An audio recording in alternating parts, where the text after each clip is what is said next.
అభిమానమున్నవాణ్ణి అవమానపరచిన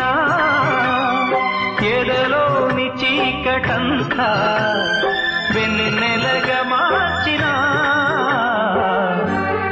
బ్రహ్మ ఒక్కడే పరబ్రహ్మ ఒక్కడే ముసి ముసి నవ్వులలోన కురిసిన పూలవాన